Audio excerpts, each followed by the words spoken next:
Ja, moin und herzlich willkommen zum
Ha, okay. Das hat ja gar nicht so richtig so gut funktioniert. Geht wieder. Sorry, ich weiß nicht, ob ich irgendwas mitgekriegt habe. Ich fange einfach nochmal komplett von vorne an. Ja, machen wir einfach so. Sorry. Hallo, mein Name ist Uke Bosse. Ich darf heute hier für euch ein bisschen anmoderieren und eure Fragen weiterleiten. Und ihr seid hier, deshalb wisst ihr auch, warum ihr hier seid. Das hier ist der 4. Teil der ADC Superkraft-Serie, heute am 1. April. Schön, dass ihr hier seid, trotz des richtig guten Wetters. Wer es tatsächlich nicht weiß, die Superkraft-Serie gehört zum diesjährigen ADC Festival unter dem Motto Superkraft Kreativität, und alle 2 Wochen zwischen 4 und 5 Uhr kommen hier ein paar sehr interessante kreative Vorreiter in kurzen Impulsen zu Wort, um euch zu inspirieren. Aber wie gesagt, das wüsstet ihr wahrscheinlich schon, sonst wärt ihr ja wahrscheinlich gar nicht hier. Heute haben wir sogar 2 Slots mit jeweils 2 Speakern, also geballte kreative Power. Und ihr könnt den Leuten, die wir hier gleich sehen werden, auch Fragen stellen, und zwar auf Slido. Slido.com oder sli.do.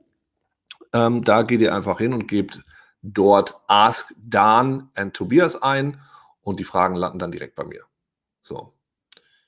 Jetzt wechsle ich aus Höflichkeitsgründen aufs Englische und sage, after this little bit of housekeeping, I will now make space for digital artist, innovator and designer Daan Roosegaarde, who works on the landscape of the future, interviewed by Art Directors Club member and creative director of Miller & Partner, Tobias Kollmann.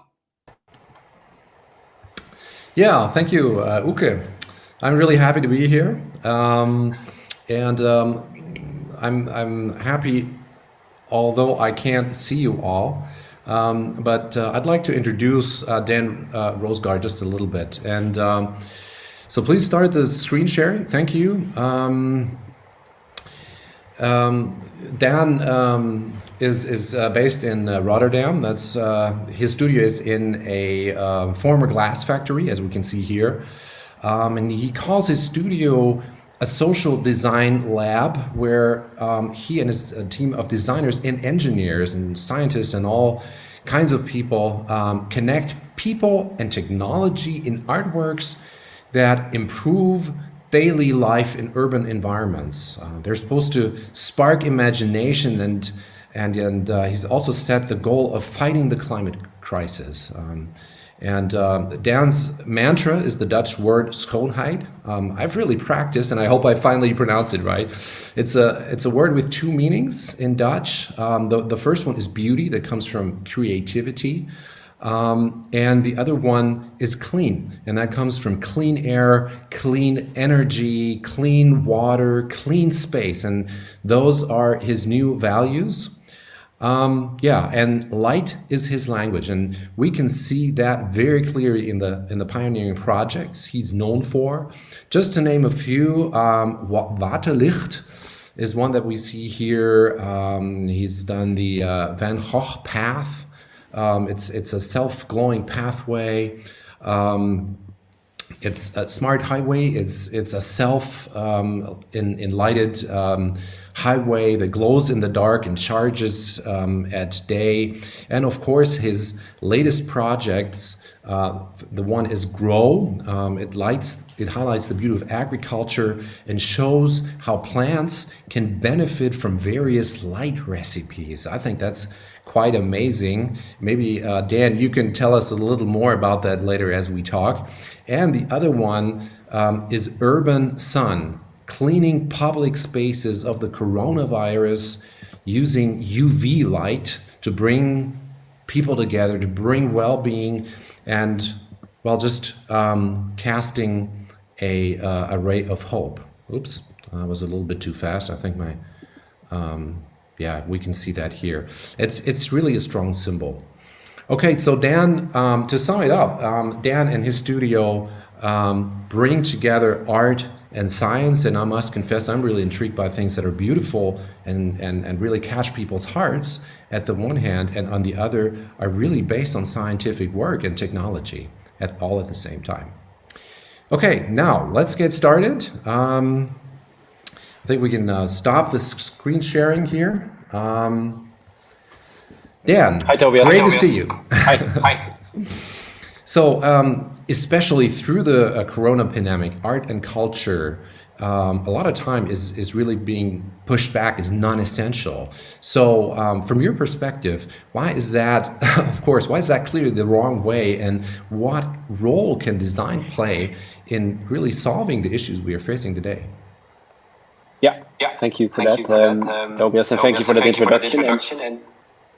And by the way, the Waterlicht, the blue light that you showed in the beginning, will be shown 5th and 6th of November in Oberhausen in Germany. So that's really interesting. Yeah. Okay. I have an echo. Maybe you can mute my sound. I think we live in a world where we are forced to be creative again, right? Thinking the world will go back to an old normal seems naive and also not very hopeful. So I see, yes, we need politicians, we need virus experts, but we also need designers to imagine a better future. Because if we cannot imagine a better future, we will also not be able to create it and make it happen. And I think I would love to see the architects and the designers and the artists of this world to be curious and to make proposals. And using, especially, I think, the power of light. You saw that with the Urban Sun, where we use a safe 222 nanometer ultraviolet light. We know traditional UV is unsafe for 80 years. But in 2018, a group of scientists discovered this far UVC light, which is proven to eliminate viruses, including the COVID-19, the current coronavirus, but cannot penetrate the top layer of the skin or your eyes, so it's considered safe. And you can use that to sanitize public spaces and make them better and safer to meet. We just launched that. Grow is more light recipes for crops, right? And where we use red and blue light and also ultraviolet light to enhance growth, to reduce the use of pesticide. So it's just a great example of what can be done and what the power of design and creative thinking is to make that better world. And I think the moment in the beginning, people are always asking a bit, is it possible? Is it allowed? But once they see it, most asked question now is, why is it not everywhere, right? And so maybe that's our job as designers and architects, to help people accept new ideas and using science and using beauty to speed up that acceptance of new ideas of innovation. Yeah. So what came first when for Urban Sun? Was it the creative or science, or both at the same time? Well, no. Yeah, well, I was reading the science journal Nature. You know, I'm the son of a science teacher, so I love reading those magazines and those journals. And yeah, in 2019, I read about this far UVC light, which kills viruses, but apparently is safe for people. I was like, whoa! You know, I'm aware that this is not a scientific term, but that immediately sparked my imagination. So we teamed up with the scientists, with the engineers, and got to work. Sometimes it's a question. With Grow, it was Rabobank, one of the largest banks in the world, involved in more than 51% of food investment worldwide. And the CEO came to me and asked, okay, we want to think in a more creative way about food production, about agriculture, the need for innovation. And sometimes I ask myself a question. So project starts from inspiration. Sometimes they start from irritation, from frustration. I don't really, it doesn't really matter as long as it gets to a certain result. Yeah. Yeah. So talking about Grow, I think that through the pandemic, also, just like art and culture, climate change, environmental protection, scarcity of resources, just like feeding the world. And how can we do that? Feeding the world was a topic of Expo 2015. And some of those have really been covered up and marginalized, but these issues haven't vanished, and they will hit us even harder. And so, was that one of your intentions with Grow, to bring that back up? Oh, absolutely. And I think that's the power of good design. It makes people curious for a better future, not just scared or idle or ignorant, right? So again, if you can show how the future world can look like, it's such a strong motivator and such a strong trigger to say, okay, so what do we need to do to make that happen? And I think I did it for the we, for as you mentioned, the notion of humanity and improvement, but also very selfishly, I did it for myself. Because when the world is on fire, it feels so satisfying to create and to try to make something, not as a golden bullet to all our problems.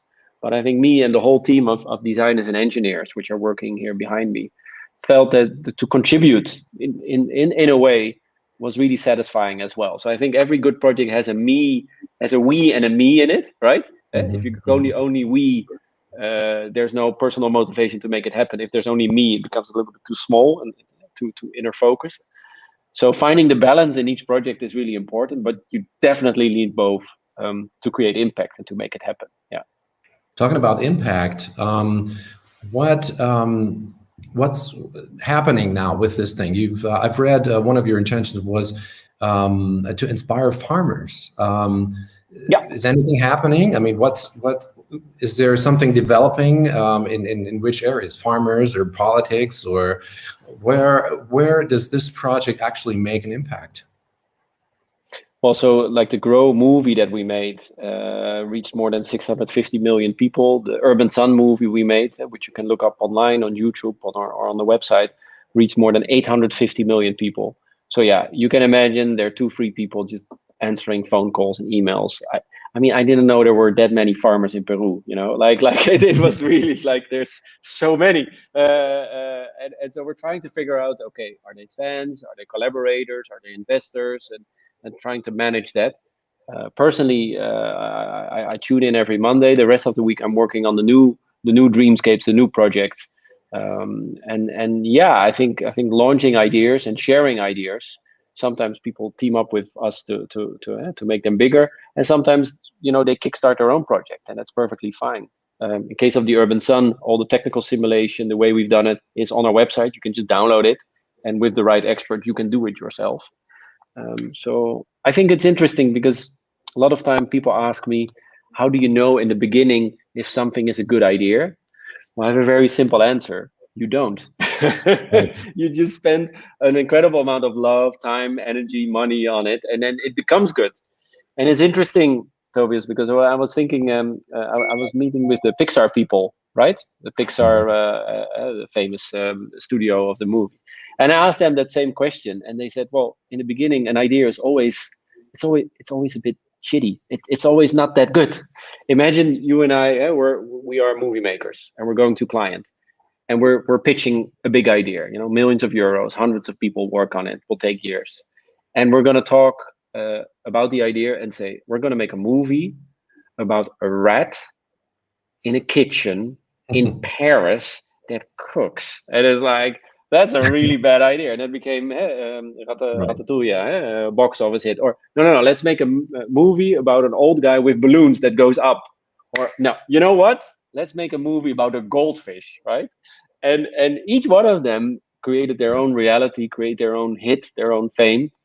So there's no real knowing. There's just surrendering. People say, I have an idea. No, you don't. You surrender to the idea. And you feed the idea, and then it becomes good.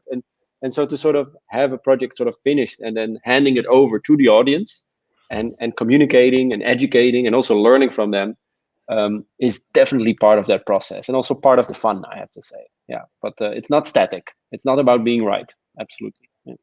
Yeah, a lot of times a good idea is somewhat feeble, it's somewhat hidden, and a lot of times it's just about how to tell the story. I mean, I think the projects that you present are just amazing storytellings. It's just, I mean, it's the beauty of those pictures that really grab people's hearts and minds and conveying an idea. I've read a lot of things about UV things and companies trying to do things, sanitizing spaces or public transportation and so forth, but none of these had really the power and the impact of this movie. And so, are you now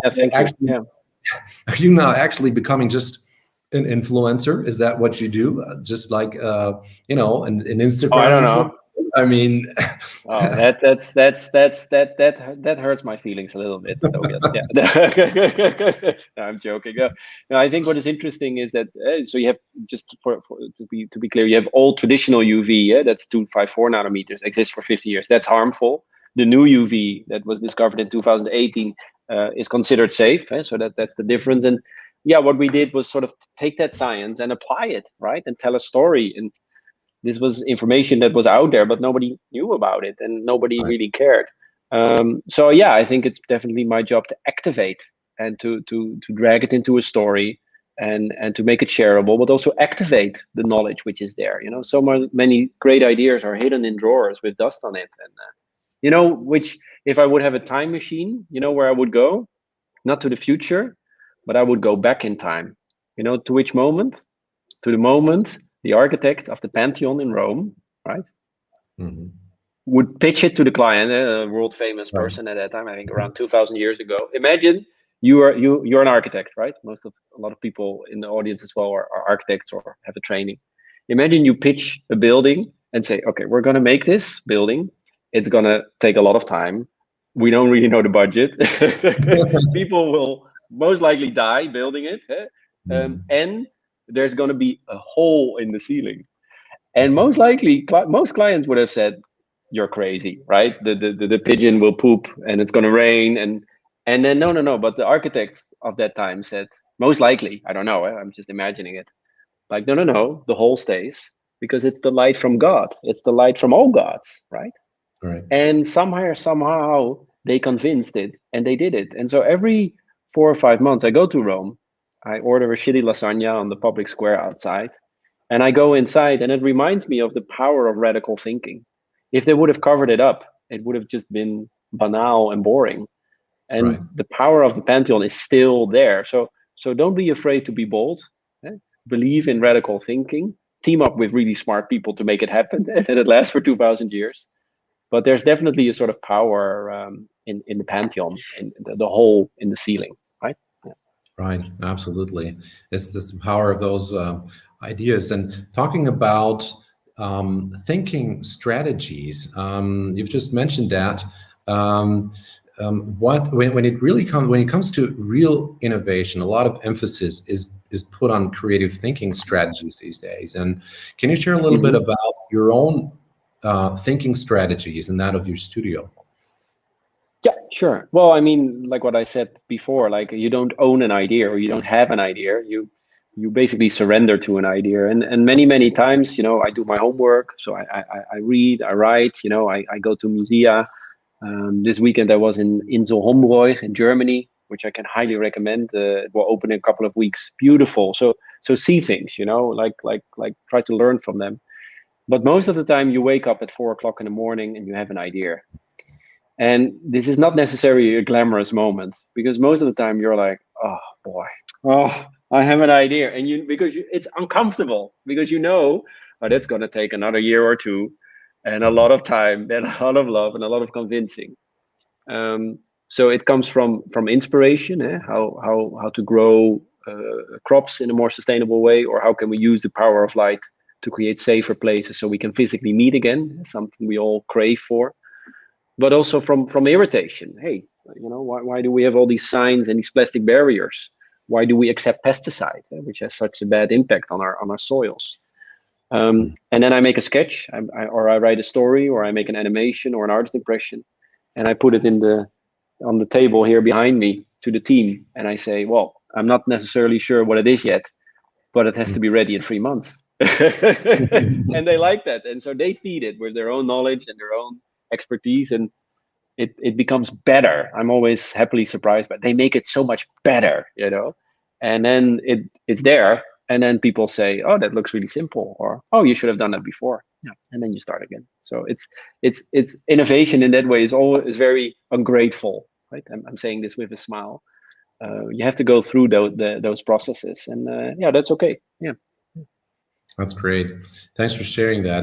But you know, on the other hand, you let me just quote you on one thing. You said when you were in this article with Colorado, we desperately need design and architectural solutions to reprogram our pandemic-stricken cities. So I think having ideas and telling story is the one thing, but what do we actually have to do to make it happen? And what's your appeal to politics? Yeah, I think that's really important, indeed, that we design for humanity, not for clients. Clients are also humans and cities, but I think to embrace schoonheid, schoonheid, clean air, clean water, clean energy, clean space, is not, you know, is not just our right. I think we all have a right for clean air, right? But we also have a role in clean air, right? So you have rights and roles. That's how it sort of works. And so I think a lot of the challenges we're facing are actually design challenges, right? So we can design cleaner cars, but we can also design huge smoke vacuum cleaners, which give you clean air. So I think the role of the designer or design thinking should be way more included in how we operate in political thinking, and just say, okay, we have a challenge, we have a solution, we make a prototype, we test something, some will fail, some will learn from it, and we'll make it happen. So I think the designer or the architect should be way more involved, and also as a discipline should be way more proactive in saying, hey, we are good at this, right? We are really good at thinking and proposing this. And I miss that in the conversations that I read in the news in Europe these days. Yeah. Well, like, do we need programs and platforms like the European Bauhaus project of the EU? I mean, it sounds good. It's really talked about very much, and it says on the website, the new European Bauhaus initiative connects the European Green Deal to our living spaces. It calls on Europeans to imagine and build together a sustainable and inclusive future that is beautiful for our eyes, minds, and souls. It could be written by you. So do you see any connection? What is the importance of these programs, and can they make a difference? Can we as designers jump on those and really make an impact? Oh, absolutely, and I think this is a good example of a proactive government, and Germany is in its own way leading in that way in Europe and the rest of the world. You know, our values are changing. What people expect from governments and from the city they live in are changing. If you live next to a highway now, you inhale 17 cigarettes per day passively, without the pleasure of the nicotine. You know, when did we say yes to that? You know, as society, we didn't. So the design community can really play a role and proposing solutions, and also the beauty of that sustainable world. so that the government can inform policy to speed up those things. I don't think the government should sort of prescribe it too much, but it should allow some space, right, to propose, to experiment, and hopefully to upgrade and implement it permanently. This is not an easy task, right? And many challenges we're facing, but the existing linear, non-risk avoiding thinking will not help us anymore. So we need crossover. We need different disciplines working together. Otherwise, we're not gonna fix the challenges we're facing. It's very simple. I mean, I'm the son of a math teacher. I can do that calculation. So we got to change perception, and we got to change strategy. So yeah, and everybody plays a role in that. As Buckminster Fuller once said, on spacecraft Earth, there are no passengers. We're all crew. And I think that kind of mentality, where we're not just consumers but creators, is so important. So can design save the world? No, but it can help. And I think we should all chip in and start doing that. Yeah. So what's your advice for future architects, for young people, for young designers? I think a lot of us who are watching may ask the question, how can we get visible? How can we make an impact? How can we come out with the ideas that we have? Because I think there are a lot of ideas floating around, a lot of creatives in the ADC and beyond that. And do you have any advice on how to make it happen? Yeah, just tell a story. Like when I have a new idea, you'll hear about it. I tell it to everyone, to my my mother-in-law, to the taxi driver, to the bakery, to everybody. Like, it's not secret. I'm like, and then I listen to their and I polish it. I make it better, and then I make a prototype. And then so it starts with that conversation in your head. Right now, yesterday I got the approval for a new thing. I mean, I can share it with you. We're launching this in 8 or 9 weeks.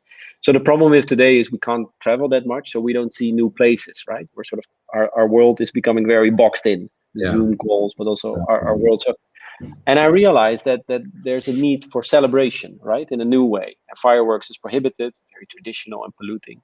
And then I realized, well, every day, of course, there's already a sort of light spectacle in our skies, which are the stars, right? For millions of years, speeding towards us, 300,000 kilometers per second, the light.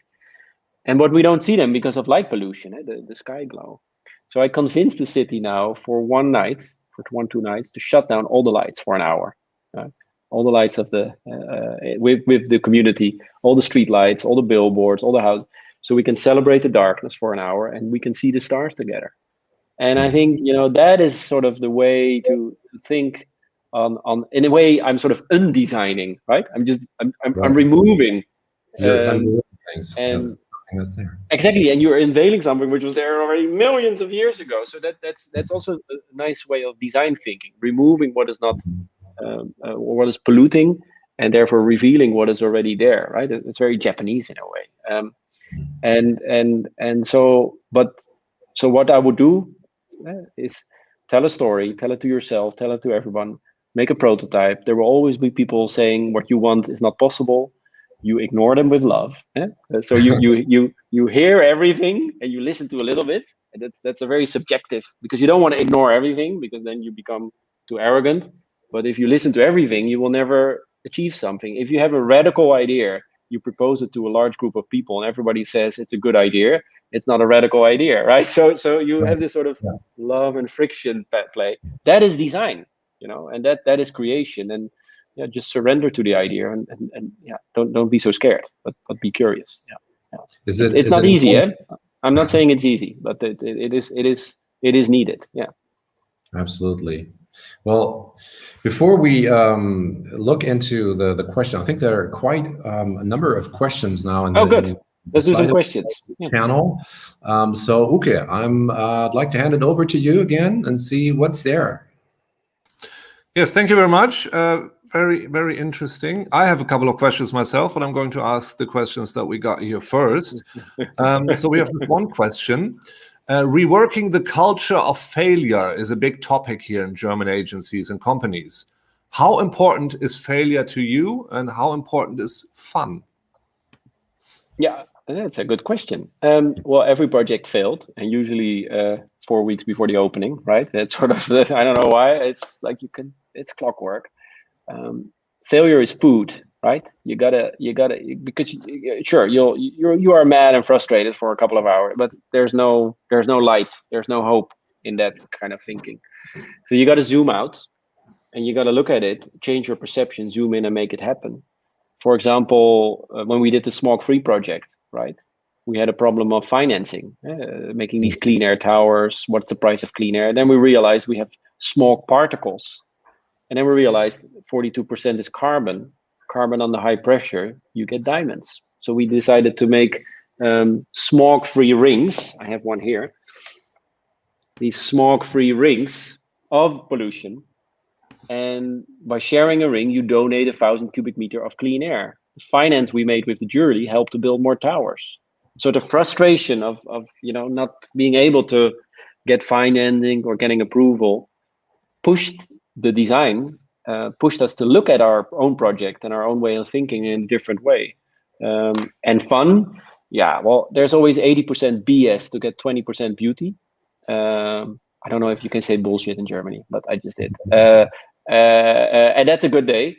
So fun is definitely part of it, but there are moments of fun and moments of happiness. But to be honest, most of the time it's just, it's like it's like a 4D Tetris game, and it's complicated. It's just hard work. Yeah. So I have the same struggle as you have. There's nothing different in that way. Believe me. Yeah. Okay. I've got another question then. How can we vanish the yes, you're right, but to be more optimistic and speed up projects that are necessary? By start doing it. and it's very simple. And I really, on one hand, you're right. Our world is on fire. George Orwell's around the corner. On the other hand, sometimes I have these meetings where I see people really seeing the need for change, and the existing way of linear thinking and risk avoiding, as you just mentioned, will not help us to manage the challenges we're facing. So I think there's a real joy in just, telling a story, making a prototype. Urban Sun, I spend my own time, money, and energy on it as a studio as well. We initiated it, and it gave a lot of satisfaction and opened a lot of new dialogues to upscale. So there's always yes, but there's also what now or what's next, and it's your choice to which one you're going to give an answer. Yeah, that's your choice. You should. Yeah, that's the only thing you can choose. Yeah. If I may be so bold and slide in my own question here, your project that you just told us about, where you turn off the lights and then everyone can see the stars. I mean, if I would do a project like that, I could be quite sure that on that day when the lights go out, it's going to be cloudy as hell. Yeah. So Yeah. What, do you have like a plan B for when that happens, or is it like you postpone it for a day? So that's a good example. So this is a very good example of how a simple idea, it's a relative, we shut down the lights, we see the stars. It's a simple idea, right? You listen to, yeah, sure. Immediately becomes really complicated in execution. And so usually really simple things are the most complicated ones to do, right? Like, so you're right. And we're thinking of hospitals, and we don't, like the babies and the couveuse, and then, like there's a whole, like suddenly there are 10, 12, 20 people working on all these sort of plan Bs and so you're right. There is a plan B. You need to incorporate it in the design. There is a chance of failure, so that's part of the concept. Like a rainbow, nobody owns a rainbow, right? God designed it, but nobody owns a rainbow. So part of seeing it or not seeing is part of the program. So I would advise to do it 1, 2, 3 nights and inform the audience about that potential, that possibility. Okay. So that's it. Yeah, that makes sense. That's probably exactly the same question. It's the yes, but a lot of things are really worth considering. It's not that creatives don't care about the buts and how to make it happen, or as we say in German, Haken and Ösen. All the problems that need to be solved, they need to be taken serious. But sometimes I have people in my own company who ask the right questions and say, "Oh, wait a minute." And just like Walt Disney had 3 chairs, and you need to sit on all 3 chairs, and and you have the skeptic, and you have the one that makes it happen, and you have the visionary, and you need all of those to actually get it on the street. Absolutely. And I think, it's not about ignoring, it's about just giving them, giving them a place and giving them a value, right? Because I also want it to work. I also want it to be safe. I also want other people to be happy about it, right? But I do think it's really important that we start investing in new ideas and start making it. Again, the challenges that we're facing from rising sea level to CO2 to like the growing population, etc., and the separation, the feeling of feeling disconnected from yourself, from the people, the city you live in, are design challenges, and I think in that way they should be treated like that. And we gotta start working on that. Yeah, now. Yeah. Okay, I have another question here. There's no names. There's all anonymous. So otherwise I would have maybe mentioned that. As a creative, I feel like too much of my time is about money. Do you start with an idea, or do you think about how to finance it first? No, it's really important to be idea driven, not money driven, not technology driven.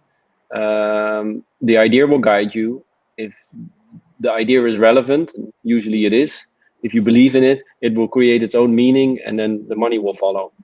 Don't worry about it that much. Somehow, I've always found a way to make it happen, but you should never put that as your compass, as your guidance. That's it doesn't really lead to good designs. So what I said before, surrender to the idea, feed it with your love, time, and energy, and be frank to other people, and think of other people who can take ownership in that story. Hard capital with investment, soft capital with advice. For Urban Sun, I did more than 320 Zoom calls with scientists. I just read articles 2 years ago. I typed in my name, LinkedIn. I love LinkedIn. And then they accept. I asked, do you have 30 minutes? And I did that, like, in the beginning, I was like a noob. Like I was an amateur in Far East. I didn't know anything. And after Zoom call 82, I'm like, oh, yeah, I know that guy, or I know that article. And so, yeah, it's if you build up the notion of community, of people who feel connected with you or your idea, that's where the power lies, and the money will follow. Yeah, I understand your question, but please try to not worry about it too much. Yeah. But would you say that there's a power in creative limitations? Like, for example, I really want to do this project, but only have a budget of basically half of what I thought. But because I only have that much money, some other things will happen from it, because that's something that I experience. Absolutely, the power of constraint, and that's what you see when they usually say the sky is the limit, and when you talk to the astronauts, they say no. Well, the Earth is actually very limited. It's this blue marble surrounded by this tiny layer of protection, and the rest, everything around it is either ignorant about our lives, or it will seriously damage or harm us.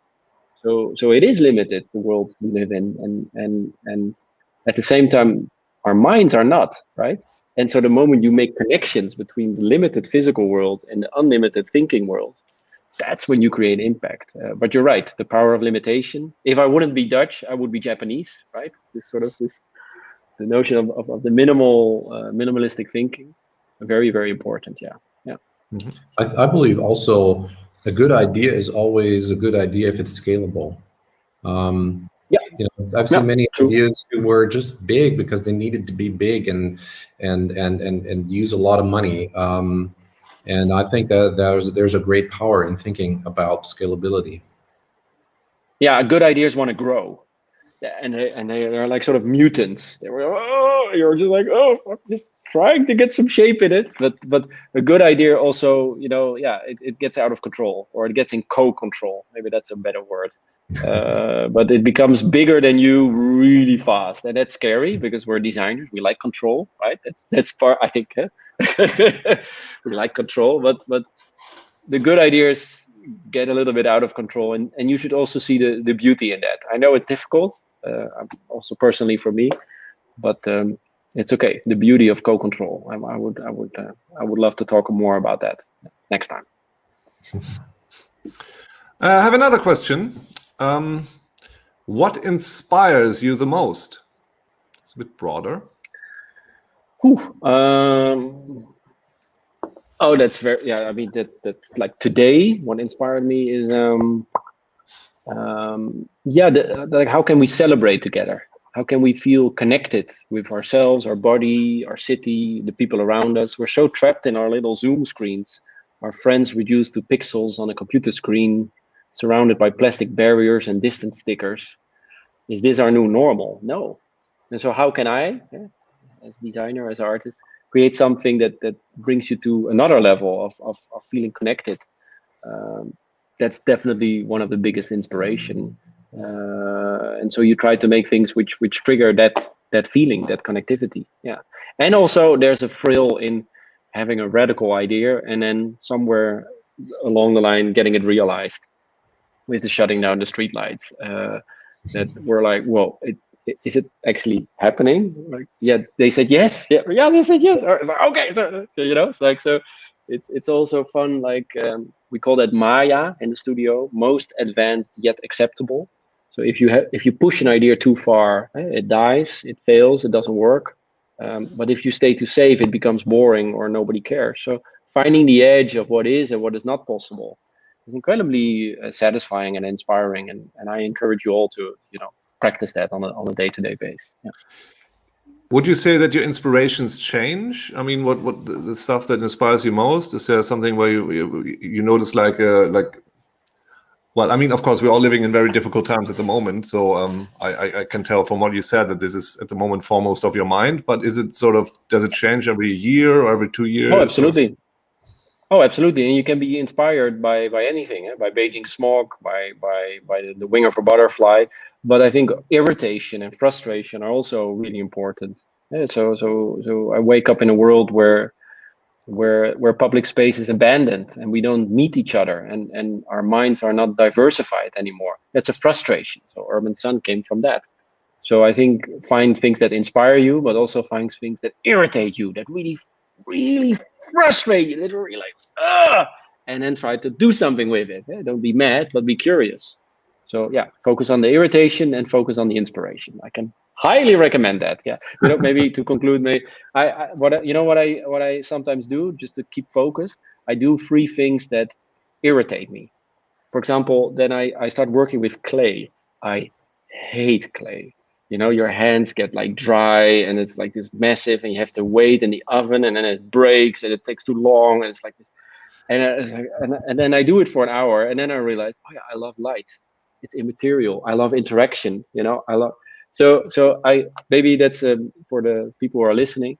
Just do this week 3 things you hate, you find really annoying, and it will really help you to find your purpose in life. But it's maybe an interesting exercise. Just as an exercise, just give it a try. You could also use Play-Doh because it's colorful and it's squishy, and you don't have to bake it in the end. That's just. And this proves that you have children and I have not, and in that way you're smarter than me. Thank you very much. Yeah. Well, thank you very much, Tobias and Daan, for this very inspiring talk. Quite interesting. Thank you so much. I will say goodbye to you now. Tobias. Thanks, Tobias, for the moderation. Yeah, thank you. Yeah. Thank you.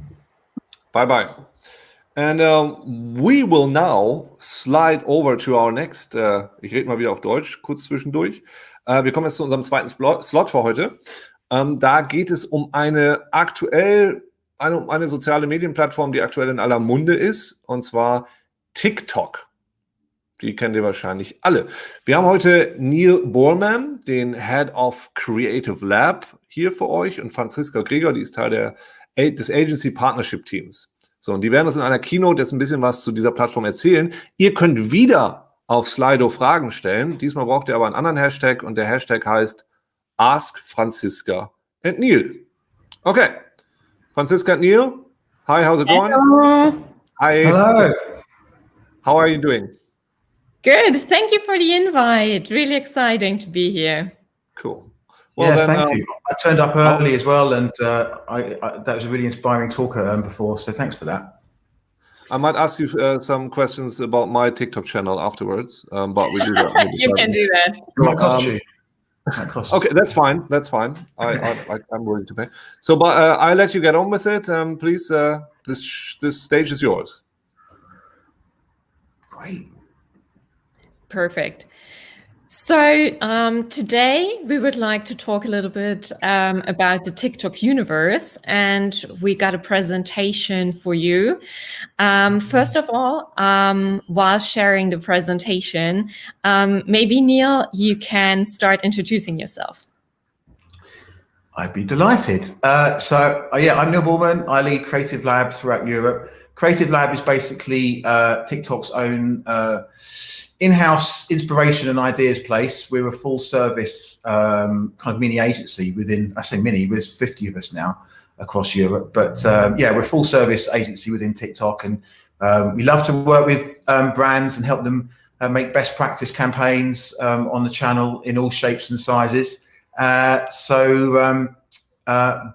love to be working with anybody on the call here today. Hopefully we can do that soon. So yeah, we make best in class work, so that that makes the channel even better and gets brands on the platform in a real sustainable, meaningful way.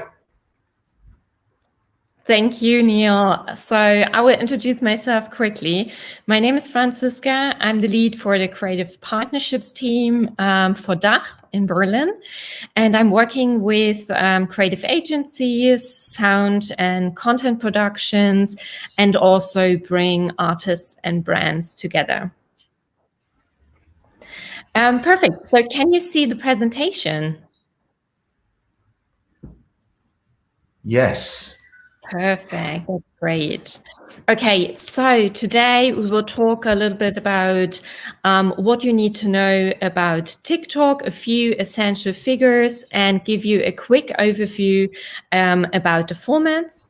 And Neil brought 3 amazing cases for us with him. And of course, at the end, we have a question and discussion part with our host and the audience. So let's start. TikTok's mission is to inspire creativity and bring joy. And this is how it looks like.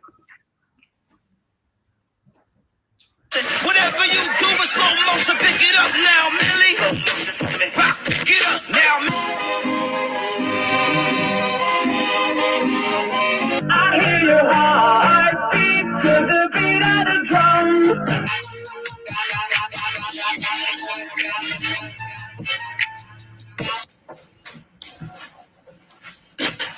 1, 2, 3, let's put this up.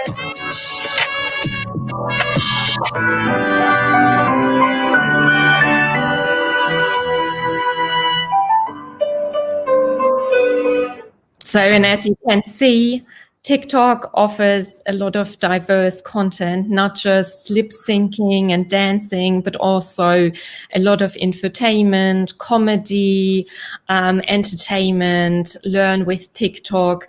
So everybody can be creative on the platform. Heading to some figures and facts to get you started. So why is TikTok a platform like no other? Usually users come to our platform because they want to discover new trends. They want to become inspired.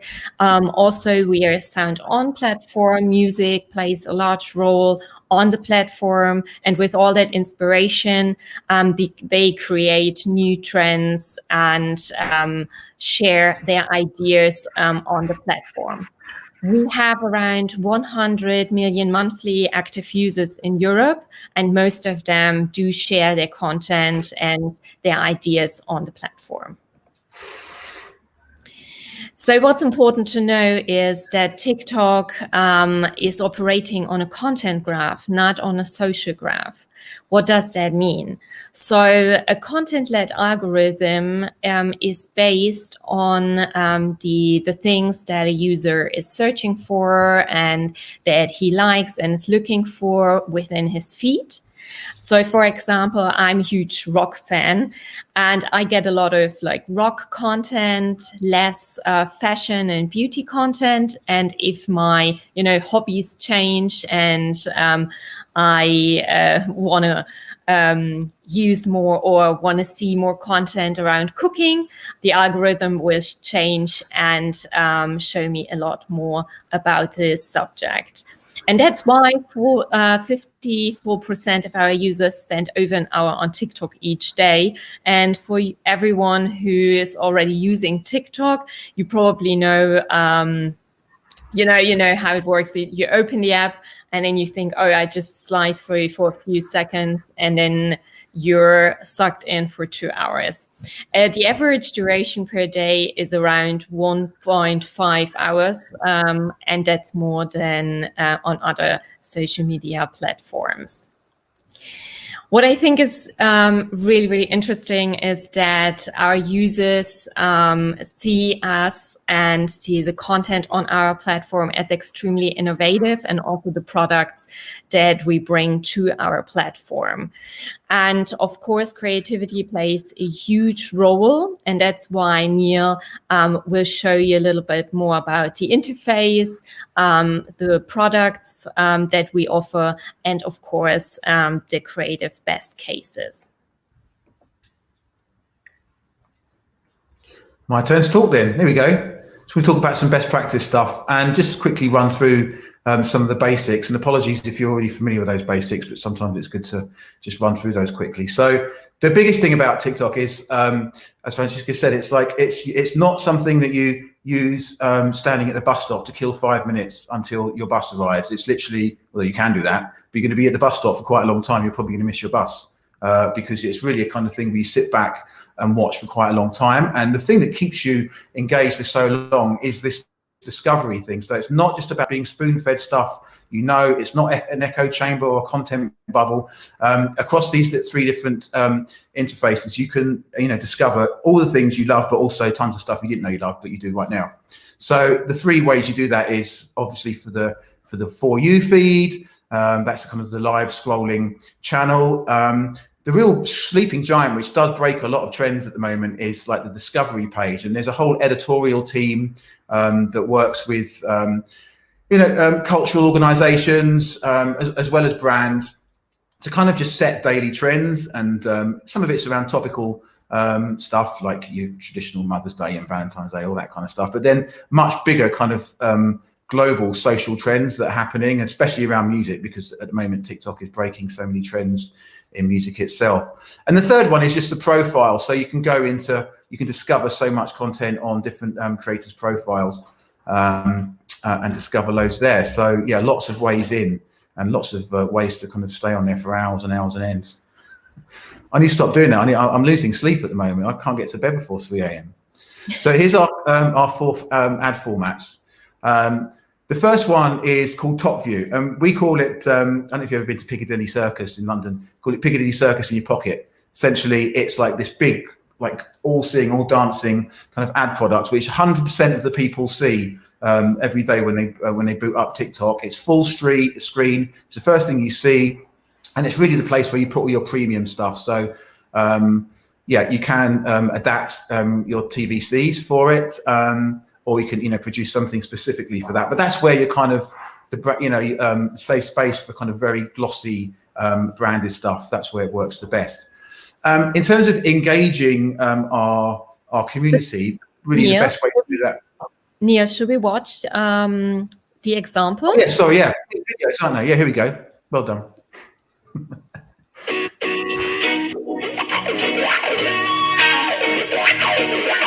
The good thing about Top Views is, I mean, you can, the first 5 seconds, there's nothing else on the screen, it's just that you can't skip past it. But then the longer on it goes, you can tap through into a microsite on the channel, which we call H5, and that points you through into kind of a deeper dive into whatever you're talking about, whether it's brand or products. So it's a great way to capture everybody's attention. It's like a huge, I don't think anybody else does that. It's kind of unique to TikTok. So yeah, the second one is hashtag challenge. So this is there's gonna be a lot of this. This is the way, the best way easiest way and most successful way to engage audiences very, very quickly. And that's with hashtag challenges, which we're super famous for. So kick off a challenge, generate a wave of engagement, and like trigger like millions and millions of user videos around that challenge. ASOS. Hey, show me your ASOS. Drip, give me that ASOS. Yeah, I wanna see your ASOS. See me drip, you know drip, all the time in my. I was all over that one. Yeah, there you go. You can see like there's millions of people have got involved in that ASOS one. Another form of engagement is really to invite audiences to start engaging with your brand. And sometimes it can actually literally be the brand, and we've got some great case studies we can show another time where literally the logo or the product becomes the thing that you engage with different 2D and 3D AR filters, and they basically drive your brand, encourage engagement and interactivity. It's literally spending time playing with your brand and your product, and it works super duper well. One we did for TK Maxx over Christmas. So they had this dance and go in the TVC, and then we worked with them so you could trigger that dancing goats in your own TikToks. Why wouldn't you do that? And the last one is in feed. So that's where you can appear natively in the For You feed that I mentioned earlier. So you can use that to you can boost content that you've already had done on it that's organic, or you can obviously co-create with creators for them to produce content as in-feed ads. Yeah, it's another great way to turn up natively. I love this one from Heinz Tomatoes ketchup. All right, Jackie, in this cheese It doesn't feel like an advert. It's not an advert, it's content. Oh!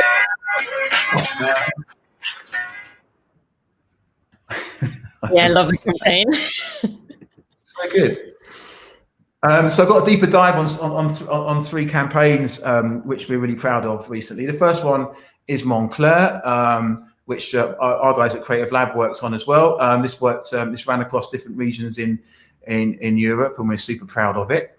So on the next slide, yeah, just a quick overview of the campaign. Montclair wanted to create a native and funny challenge that would reinterpret their iconic puffer jacket for the new TikTok generation and get everybody talking about their jackets. Although we found out there's loads of people talking about Montclair on TikTok anyway, but we just wanted to kind of bring it more front of mind. So the response really was to get all users and fans of the brand to take part in a big challenge. So it's a hashtag challenge and a branded effect around this thing called Montclair Bubble. So we invited users to bubble up to show Montclair's jacket coziness and puffiness. We gave it a really big kickoff with a big music track, and we can talk about music later. It's such an important thing. If you the more serious you take music on TikTok, like the better your campaign is going to be. And as you can see in the next slide, you can see the effects of that. There we go. We'll do the video. Up in the Montclair bubble. Who you got a twin, y'all in trouble. She wanted the races of the noble. I told her, shawty, just be vocal. Pull up in the Montclair bubble. Who you got a twin, got us trouble. She wanted the races of the noble. Pull up in the Montclair bubble. Who you got a twin, y'all in trouble. She wanted the races of the noble. I told her, shawty, just be vocal. Pull up in the Montclair bubble. Who you got a twin, got us trouble. She wanted the races of the noble. I told her, shawty, just be vocal. And those jackets look really good. I wish I could afford to buy one myself. Oh well, one day. So these are amazing results, right? I mean, these figures are just bonkers. They're like 7.4 billion video views, and 2.6 million people created those videos, and and then like very, very quickly, I think those 170,000 new followers turned up within like the first 24, 48 hours of launching the campaign. So like massive growth in audiences really, really quickly. Super happy about that. But yeah, can someone buy me a Montclair jacket? Okay. The next one is Ray-Ban. This is like something we're super proud of in terms of gamified effects. So we work with third-party suppliers like Unit 9 and some other great people to do some bonkers gamified effects. Please don't anyone ask me how we make these. I have no idea.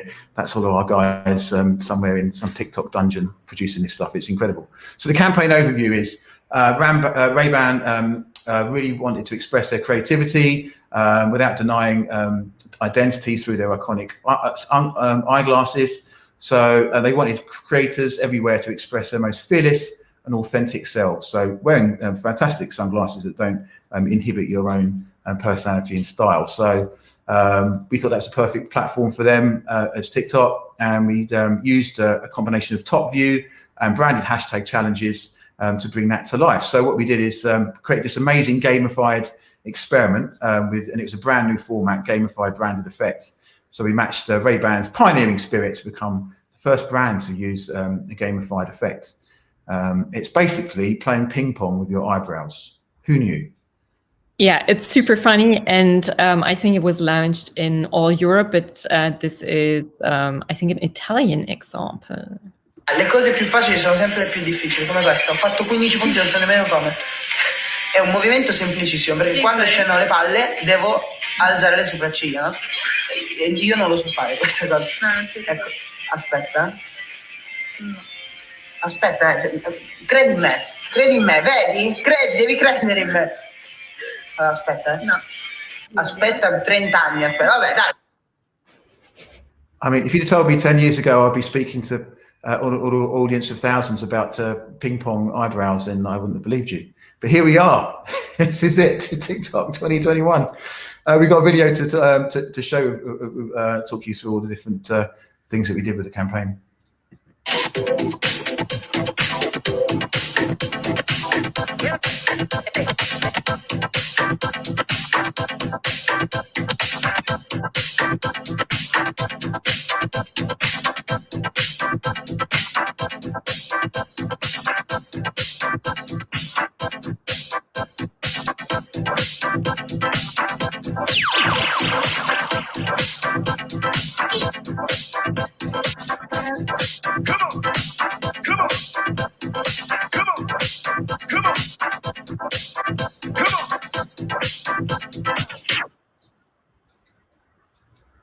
Great.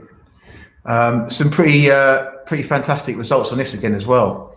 Yeah, 853,000 users reached the branded effect.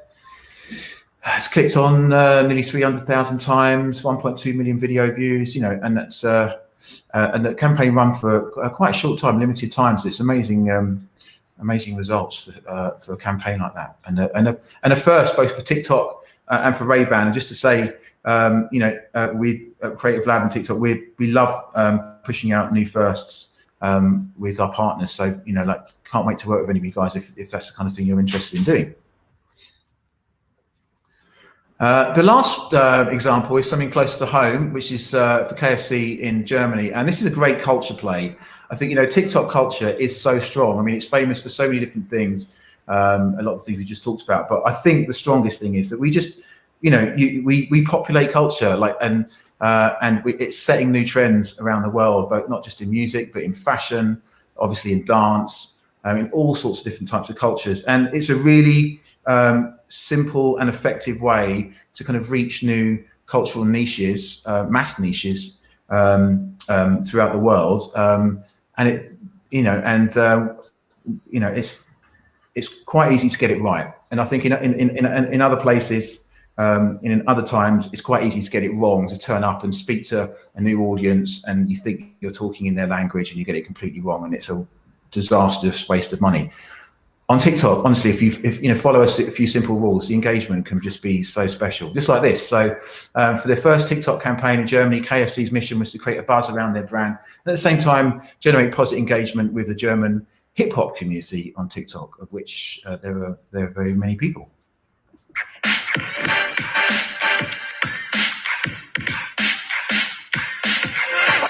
And let me get legendary.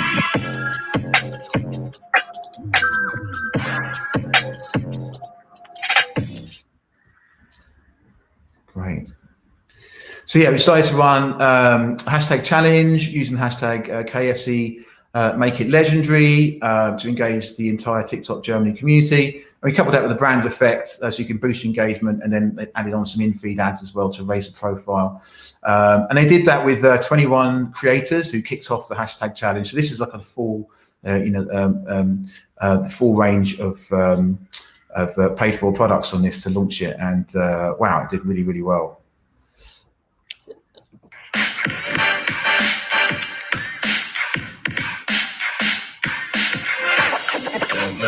Make it legendary.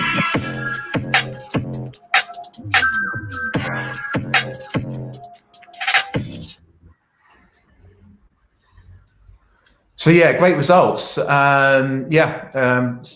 a combination of that branded hashtag challenge, branded effect, and in-feed ads. 1 billion video views, over 250,000 videos created, and that's a stonking engagement rate as well. All this dancing is making me hungry. I fancy buying some chicken. I'll show you a last example. Okay, so there you go. Make it legendary. Oh, what? Where did that come from? Crazy. And it's question time. Yay. Thank you very much. There are a couple of questions that I have here prepared for you, and then we have some time for some questions from our lovely audience. So the first question that I have for you is that, I mean, we all know this when we're on a couple of social media platforms, we keep on seeing the same brands over and over again. And how can brands on TikTok ensure that users are not getting tired of seeing ads in their feed? Neil, do you want to? Sure. Yeah, I can answer that. Yeah, creative fatigue is an issue. I mean, it's an issue everywhere. We say it's a combination of art and science. Definitely testing and learning until you get to the right spot where you kind of can understand where you've hit the right spot with our audiences. I would say doing multiple iterations of campaigns, and actually producing kind of a suite of assets that you can run over your campaign length rather than just pushing out the same thing over and over again. Definitely works. But yeah, I know it's a slightly ambiguous answer, but it's a combination of art and science. Yeah, and also working with creators on our platform works really well, and you should definitely try to produce a few more creatives. You know, like 3 or 4 creatives would be great for an in-feed campaign. Well, you know, when you say creators, I mean, are they the key to reach the right target group, or and how would brands go about finding the right creators for them? Yeah, that is actually true. So we set up a creator marketplace where brands or creative agencies can register and log in. And we whitelisted a lot of the creators on our platform already. And you can search per verticals and see the campaigns they already worked on. And so we want to make it as easy as possible to work with our creators, and that's a good way. But also for larger campaigns, we can help as well, and have a whole department who works with our creators hand in hand. Mm-hmm. And I mean, those numbers, I knew this before, but now when you shared it, I've seen it again. They're quite high. They're quite impressive. Is that, I mean, how much power does the community wield here, and how important is the organic content for brands? I mean, organic content's like enormously important, and boy, I mean, you can see. I mean, it's the same with brands, and it's a level playing field, and that's the thing I really love about TikTok. You can be the most powerful brand in the world, or you can just be somebody that joined TikTok 10 minutes ago.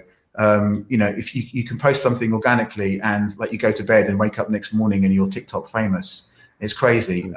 So you know, organic is that lasting fame, or is that?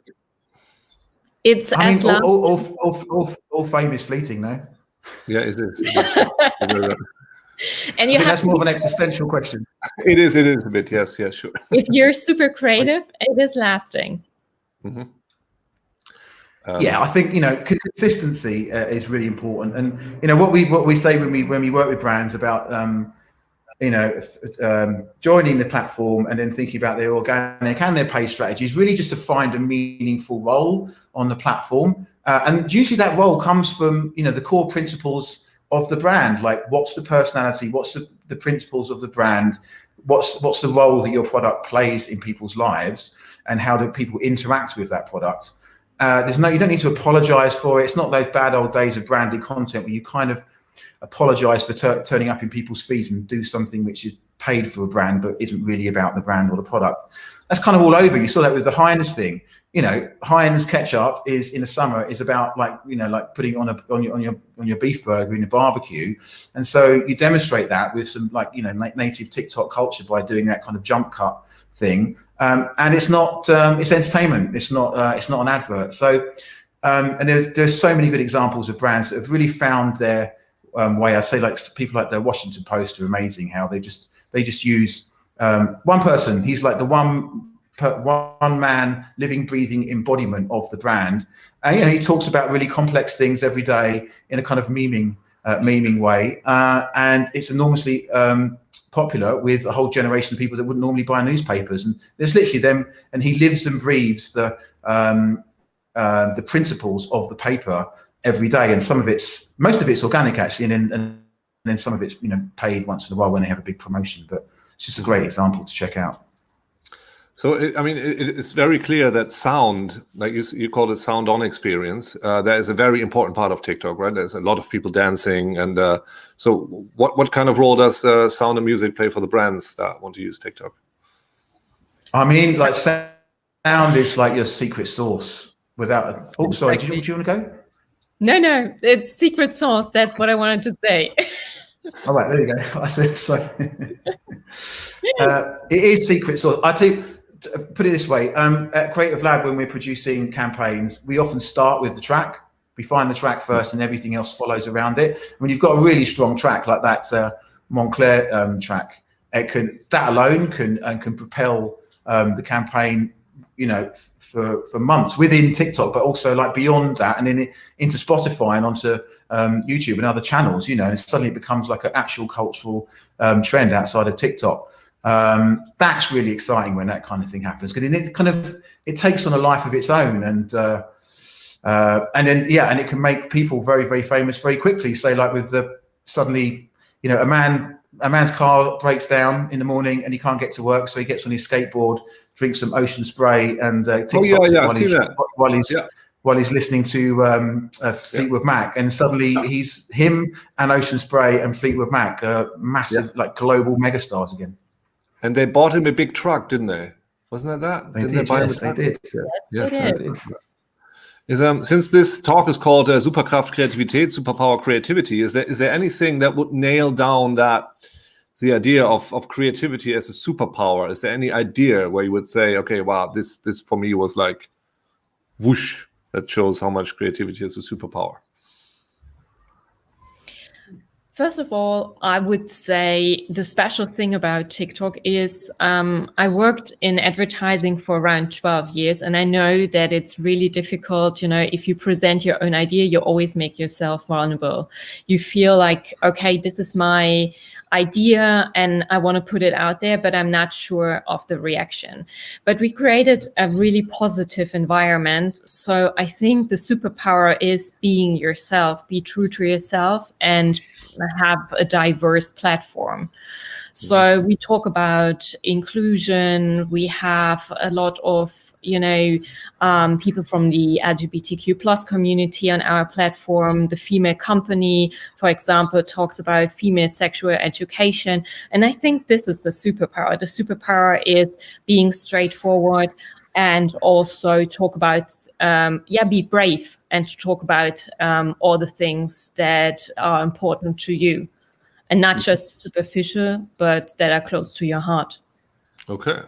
I totally agree with that. I think there's an honesty to TikTok that when brands kind of embrace that and accept it and go, yeah, you know what, we're going to do some things wrong sometimes. They're not going to be perfect, but that's okay because everybody else is doing that too. Sometimes, you know, we're going to make fun of ourselves. Sometimes we're going to take life very, very seriously on there. But it's just basically being honest and open and human. And I think, you know, beyond like brands, I mean, I think that's one of the things that properly drive TikTok and make it so completely different from anything other experiences is that people can talk about stuff on there, and they do talk about stuff which is just like my jaw drops on the floor regularly, and there's so much honesty and integrity to it, and it's absolutely not about perfecting your curated self so you can be perfect all the time. This is the complete opposite. It's just about admitting that sometimes life can be rubbish as well as it can be fantastic, and we can talk about all those things it's very existentialist again.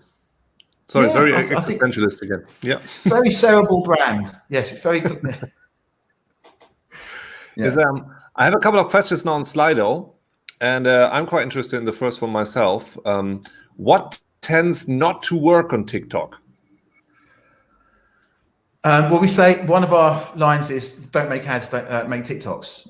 And I would say that trying to squeeze a big kind of very glossy above the line, you know, TVC campaign into TikTok, you can do it. Sometimes it works. I don't know. It seems a shame that you would do that because there's so much, you know, there's so much opportunity with the culture and the formats and the community. Interestingly, it does work the other way around. Like campaigns that start on TikTok, we're starting to see now, are having enormous impacts. You can actually scale a TikTok campaign to become a TVC. So in the UK, like a big luxury retailer department store, John Lewis basically did that in their adverts. I've seen like the most recent Global Coke TVC, people dancing in their front rooms. There's some great cause examples in the States where essentially something starts on TikTok and you can see it's going to, you know, it gets a massive groundswell of popularity, and you can just run that on a TVC if you want. So I would say, yeah, the long story short is don't make ads, make TikToks. Okay. Well, I made a very long TikTok where I dress up as Bob Ross and paint stuff. And for some reason, and I did not expect that, it's not short, it's very long. And I just talk very quietly and very intense. And I had never had that many hits on anything I ever did before. So just, you know, just as some weird thing where I thought it wouldn't work and it would work. Just my sharing my point of view here. I've got another Slido question. How do you make sure brands understand how to reach their target audience on TikTok? So first of all, we educate brands and creative agencies. And of course, we explain how to reach, you know, the audience and what product works best and how you can also grow organically on the platform. And we do understand that, of course, with being a sound-on platform and using a lot of native and organic looking content, it maybe takes a little bit longer to you know, to explain how TikTok works. But if we have, or I have the experience that as soon as we explain the platform and the products to our brands and the creative community, it's easy for them to adapt the creative platform idea. I think the algorithm does a lot of work for you as well when you're trying to find the right audience. Obviously, you can use hashtags. Sometimes TikToks find the right audience and they don't have a single hashtag on them. But you know, as soon as the right people start watching it, the algorithm picks that up and that reserves that to other people that in that kind of target interest groups. The other thing is like working with the creators as well. They're your kind of instant passport into, you know, certain kind of cultural niches on TikTok. So it's a combination of all those things, but the algorithm works really, really hard to make sure that you find your own audiences. There's also paid targeting as well, goes without saying. I guess that sort of slightly ties into the next question, but it's a very simple question, to be honest. A very straightforward, probably has a very straightforward, simple answer. What do brands need to do to be successful on TikTok? Should I answer that, or do you not? I think I kind of maybe touched on it earlier. It's just about Yeah. the honesty and the integrity. It's really just about finding a meaningful role for you to play on there. So you can be a brand and say, you know what, I just want to just be about one or two things. I'm going to be consistent about that, and I'm going to be honest about what the brand is and what the product does. Invite people to play with the brand, experiment, and very, very quickly you can find it. Again, that kind of combination of art and science is test and learn, but it really doesn't take more than, say, a month or two of testing and learning until you find out what's really resonating with your audience. You find out super quick. Mm-hmm. Is TikTok dependent on mega influencers like, I've never heard of her, Bella Porch, and are you in contact with them? We are in contact with the creators that are on our platform. So as I said, we have a whole team just dedicated to talking to our creators and also develop maybe campaigns with them. So we are not dependent on mega creators or influencers, so to say. I think it depends on your specialty. It depends on the content that you create on the platform. You can be a creator who has a few thousand followers, but you have a lot of views because your content is so creative and relevant to the audience. Mm-hmm. Mm-hmm. Okay. There's plenty of questions popping in now at Slido, so I'm just gonna ask you some more of them. It seems like everyone's very happy that you're here and can finally get that off their chests. Hello, thanks for the talk. I'm working in a marketing department for a smaller company. Since our target group is 15 to 25 years old, I'd like to use more TikTok ads. Is there a self-service tool I can use? Actually, there is a self-service tool that you can use, and if you get in contact with us, we can explain to you how it works. And of course, you can use some of our products on the self-serving platform, and as on other platforms, auction products are available. Mm-hmm. Okay, I think we touched upon this a bit already, but hello, what are the main topics that you would not expect to find on TikTok? Oh, wow. So, oh God, I could continue like hours. It's like, right now there is a trend on TikTok about cleaning. So there are a lot of products around cleaning and a lot of profiles around cleaning, but we have conservative brands like Cosmos Direct or Commerzbank who did amazing campaigns on TikTok. As I already mentioned, the Female Company, a lot about like sexual education. You have everything basically from, family content to teenagers dancing to comedy, but also a lot of infotainment. And what we're really proud of is Learn with TikTok. We launched the initiative last year, and this is something we have a lot of content from teachers, but also nurses who, share their experiences during the pandemic, and also, bring across relevant content for example for children. There's quite a lot of unexpected. There's quite a lot of finance content on TikTok, and it's interesting because kind of brands, like if brands in the financial sector will sometimes come to us and go, "Help us! We know we should be on TikTok, but we're sure that nobody wants to hear about what we've got to do." And it's like that's absolutely not true. Like financial products and kind of mantras around financial planning is absolutely like a fundamental part of TikTok culture, and it's about it's not boring. It's quite the opposite. It's like empowerment and enablement, and regular people regularly all the time sharing like tips and tricks about financial planning, about different products, about stocks, shares. I mean, I guess this beyond Reddit. you know, TikTok was definitely one of the, you know, the main platforms where all the GameStop stuff come from. And it's just, you know, like people are sharing all that stuff all the time. So it's all the things that you think would be really boring and no one wants to hear about. They're all on TikTok, and they're absolutely not boring. They're kind of entertaining and empowering too. Mm-hmm. Do you see a lot of trends shift? I mean, how quickly does something bubble up and vanish again? For me, from a slight outside perspective, it does appear like TikTok is very, very fast. I mean, sometimes it goes.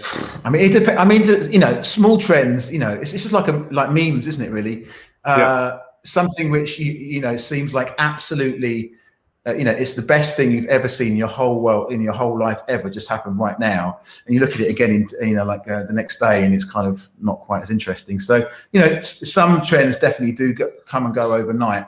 Others unexpectedly just carry on and on. I mean, the one that's really blown up in the UK recently is sea shanty talk. So like one guy in a, you know, the fisherman's jumper, just singing a sea shanty, and then lots of people use this duet function where you can kind of split screen and kind of, you know, duet with that original video. It just went on and on and on. He got a record deal. I mean, if you'd have asked, what do I know? If you'd have asked me to put money on it, I said that trend's going to die in about a week. What did I know? He got a record deal. Like the duets keep on going. It's had so many remixes. Like, it's a thing. I even on national radio, on BBC Radio 4, they did a whole program about sea shanties. Like, I can't believe this is happening. It's like crazy. My other favorite one is cottagecore at the moment, which is just like an aesthetic. It's just people really like that aesthetic of living in a cottage and nice china cups and doilies and like wearing flowery dresses. And I mean, that's gone on for so long now. And I opened up the Financial Times last week, and there's a 2-page feature on like how you can redesign your cottage so it looks like a TikTok cottage. Great, nice. Okay. What were the most creative brands in 2020? I mean, my favorite is definitely Gucci. I mean, that's another surprising thing, that, you know, who knew that the real pioneers in a platform like TikTok, all the luxury brands, they suddenly, you know, I mean, they've, of course, Burberry and many other brands have, you know, like made a point of being digital first, but, you know, especially because so much of TikTok is UGC, and you'd think that maybe like TikTok's not the right place for you know, for your brand, if like execution and gloss and perfection is, you know, like integral to your brand. But no, I mean, like people like Gucci turning up, and one of their first TikToks, they just had these elderly twins, I think they're in their 70s or 80s, doing a TikTok dance in the amazing new Gucci outfits, and that just went crazy. And then overnight, suddenly Gucci is like one of the coolest, most progressive brands on the platform. I mean, who knew? So yeah, those guys were really inspiration, because it definitely proves that you can still retain all of that authenticity and all that kind of all the things that make luxury, but you can lean into this culture, and, you know, with confidence and humility and honesty and a good dose of humor, you can totally not just fit in to the TikTok community, but lead it. Mm-hmm. Well, that's interesting. How do I, as a brand, find my language on TikTok? I think you just said that a bit. I mean, it's a bit, you know, Gucci finding that. It's a bit. I don't want to bore everybody by repeating myself again, but it's definitely about, like, I would just say, returning to your core values. You know, going back to the brand, you know, your company's brand book, and going, what are the core elements of, you know, like, what's the personality of the brand? What's our look and feel? What's our mission? How do we make people's lives better, you know, with our brand and our products, and just taking those elements and then running those through the lens of TikTok culture and functionality, and that's the way you find your voice. Mm-hmm. I think, this might be the last question. I think because we covered the other two questions, I guess. Hi, Franziska. Neil, would you please explain how can I best contact well-known TikTok influencers, creators, to request them for campaigns? So, as I said, I mean, the best way is the Creator Marketplace. You register at the Creator Marketplace, and we have a lot of the creators whitelisted already on the marketplace. And so you can just send them an email and negotiate your terms. Or if you have a bigger campaign, just get in contact with me and I'll guide you in the right direction, and we will help you with our internal team. Cool. Excellent. Well, thank you very much. That's been a very enlightening glance into the mystical world of TikTok. Thank you very much. I think our viewers enjoyed it very much. Thank you. I'm going to follow you on TikTok. As soon as I get off here, I'm going to follow you. Yeah. So I want to see what your stuff. Okay, I'll switch back to German for me saying goodbye. Ich sage zu allen Zuschauern vielen Dank, dass ihr da wart. Ich hoffe, ihr wurdet ein kleines bisschen geflasht und oder inspiriert. Danke für die Fragen. Falls ihr dieses live geguckt habt, wünsche ich euch schöne Osterfeiertage. Falls ihr es später guckt, hoffe ich, dass ihr schöne Osterfeiertage hattet. Wir sehen uns wieder, also nicht ich, aber generell. Die Superkraft-Serie passiert hier wieder in 2 Wochen. Und dann mit dem Wirtschaftspsychologen Nico Rose und dem CCO von McCann, Götz Ulmer. Ich sage Tschüss und bis zum nächsten Mal.